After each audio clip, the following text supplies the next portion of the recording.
Hey everyone, today's lesson is on special products. It's not too bad. There's two main things I want to cover, but there are three formulas that you need to be familiar with. So what I'm going to do is go over each type of special product and then their formulas and then do some practice problems with you. So the first one is the difference of squares. So difference of squares are usually in this format. It's in a squared minus b squared equals a plus b times a minus b. You've actually worked on difference of squares before, but I've never had you factor. So today you're going to work on factoring them. A and b are not variables. They're just, actually, I guess you could say they are variables because they're placeholders for what your situation looks like. And it has to have a minus sign in between. All right, so let's look at the first example. So for the first example, you have x squared minus 25. This is a difference of squares. There's different ways you can tell. One way is that there's a minus sign in between. There has to be a minus sign in between. And then both a and b need to be written as a square. So a is technically written as a square already. It's x squared. B is not, but it could be, okay? Because 25 is 5 squared. So I'm going to write this as x squared minus 5 squared because 5 squared is 25. Okay, now it's written as a difference of squares. So all we need to do now is put it in that format. Remember that A is X and B is technically 5. Okay, it's in the A squared minus B squared format. Okay, so if I wanted to factor x squared minus 25, it's going to be, and again, you're just going to essentially substitute it or plug it in. So it's going to be x plus 5 and then x minus 5. So again, this is in the form a plus b and then a minus b, okay, where a and b are right here. So you just substitute. And that's it. That's your answer. That's how you factor x squared minus 25. For number 2, you have 4x squared minus 9. Again, everything has to be written as a square. So we do have a minus sign in between. I know it's a difference of squares. X is squared, but 4 and 9 need to be written as squares. So 4 is going to be 2 squared. Okay, bring down your x squared. And then minus 9 is 3 squared. So it is a difference of squares. My a is this part here. It's going to be 2x. And my b is going to be the last part here. It's going to be 3. Again, just plug it into your formula. So my formula is a plus b, a minus b. So here I'm going to write it as 2x plus 3 and then 2x minus 3. Okay, and that's your answer. By the way, your answer could be backwards. You could write these in reverse order. It does not matter. They're factors. All right, so there you go. 2 more problems on differences of squares. We have 36x squared minus 100x squared. So for this one, we can actually factor something out. So always look, is there something that I can factor out? And in this case, we can. We have a greatest common factor. And if I look at both, I could divide both of them by, 2. And then I can also divide them by x squared, okay? So what I'm going to do is write my GCF. It's 2x squared. So remember, your GCF goes outside. And then this is going to be 36 divided by 2 is 18x squared minus the x squareds cancel 50. Okay. Now by looking at this, I know my GCF was not 2x squared. I could actually divide again by 2. So what I'm going to do is divide by 2, which is fine. It's not a big deal. And if I do that, this 2 needs to be written outside again because it was a GCF. Okay. So it's going to be 2 times 2x squared, and then this is going to be 9x squared minus 25, okay? Now, this outside is 4x squared. Now, this is a difference of squares, okay? I'm going to do the work on the side, okay? So this is really 3 squared x squared minus 5 squared because 3 squared is 9, 5 squared is 25. So remember, this is my a, this is my b. So then what I'm going to do is do a plus b and then a minus b. So a plus b is going to be 3x minus 5. I'm sorry, plus 5. And then the next one is 3x minus 5. Okay, and that's it. That's my answer. So I factored that one. All right, last one, number 4. So for number 4, you have negative y squared plus 4. Now this is not or it doesn't look like a difference of squares, but it is. Because I have a negative here, I can actually factor out a -1, okay? And I'll show you what that does. So if you factor it out, it needs to be outside in the front, okay? Whenever you factor out a negative, it just changes your sign. So this was originally -y², now it's +y². And then in the middle we had +4, now it's -4. So now the inside is a difference of squares. So I'm going to rewrite it, -1y² minus, we know 4 can be rewritten as 2 squared. All right, so now we know this is our A, this is our B. So now we can write it in the right format. We have -1, and then we have A plus B. So, oops, sorry. We have A plus B, and then we have A minus B. All right, and that's it. That's our answer. So that's how you factor a difference of squares. All right, so for the next part, we have sum of cubes. All right, so this is what a sum of cubes looks like. You're going to have something like A cubed plus B cubed, and it can be factored out into this expression. Okay, so what you're going to do is take your A and substitute it wherever you see your A, and then you're going to take your B and then substitute it wherever you see your B. Okay, now for the difference of cubes, it's essentially the same thing, only it has a minus sign, but I want you to note what I wrote down. So for the first term, you're going to have the same sign in the middle. So if it's plus, you're going to have a plus in the middle. In your second parentheses, it's going to be a different sign. So here I'm going to have a minus, and then the last one is always positive. Same here. So again, keep the same sign, different sign, and then always positive. And when I'm talking about that, I'm referring to the sign here. Okay, so let's go ahead and factor some of these. So for the first one, let's go through some examples. You have this first one here, which is x cubed plus 3 cubed. This is a sum of cubes. Okay, it's all written as a cube. It's already written as a cube for me.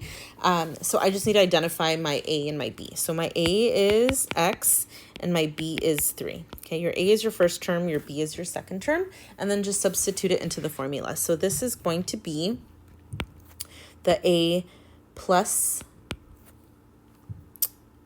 B, and then it's going to be A squared minus AB, and then plus B squared. Okay, that's your formula for the sum. This is a sum of cubes.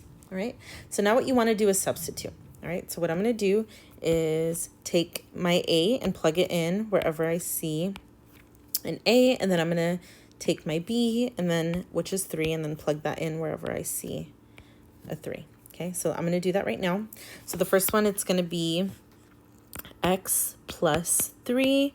The next one's going to be x squared minus x times 3 plus 3 squared. Okay, now what you want to do is simplify a little bit. So it's going to be x plus 3, x squared minus, this here is just going to be 3x plus 9. Okay, now what you want to do is see if you can factor the quadratic. Okay, so for this one here, I have x squared minus 3x plus 9. So you could see if you could factor it by making an x. Remember, the 9 goes on the top, -3 goes down at the bottom. And then think, are there any numbers that multiply to +9 but add to -3? So 9, I have 1 and 9. I have 3 and 3. If I want them to multiply to a +9 but add to a negative, that means they're both going to have to be negative, but that doesn't work. They don't add to -3. Okay, so because I can't do that, then this is my final answer. Okay, so my final answer is this here. All right, if you could factor it, please go ahead and continue factoring. All right, number 2, the second problem.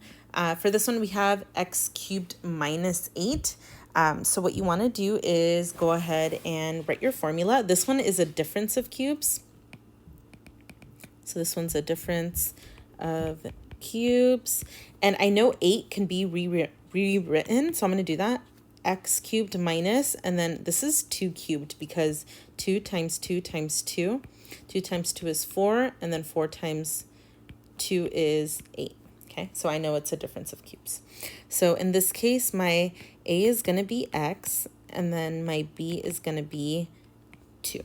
Okay, don't worry about the negative. You just put that in the formula automatically. So my formula for this one is going to be, it's going to be x, or I'm sorry, let me not substitute yet. It's going to be a minus b, and then it's going to be a squared plus b squared plus, oh, I'm sorry, the middle is not b squared. What am I doing? Get yourself together, Miss Alvarez. Plus ab, and then plus b squared. There we go. Okay, so now what you want to do is substitute. So my a is x, so I'm going to have x minus b is 2. Next one is going to be x squared plus x times 2, and then the last one is 2 squared. Okay, now it's just simplifying, so I'm going to have x minus 2. Next one is x squared plus, this is 2x, and then this one is 4. Okay, last thing you want to do is see if you can factor this out. So two numbers that multiply to 4 but add to 2. So factors of 4, 1 and 4, 2 and 2. There's no way that's going to add to 2. So this here is my final answer. Okay. Last one, number 3. Okay, this one looks intense, but just simplify as much as you can. So what I'm going to do first is divide, because I can tell I have a greatest common factor. So my GCF, whoops, I don't want a highlighter. My GCF is 2. Now, for my variables, they're not the same variable, so I can't include that in my GCF. They're going to stay there. So since my GCF is 2, I'm going to divide by 2.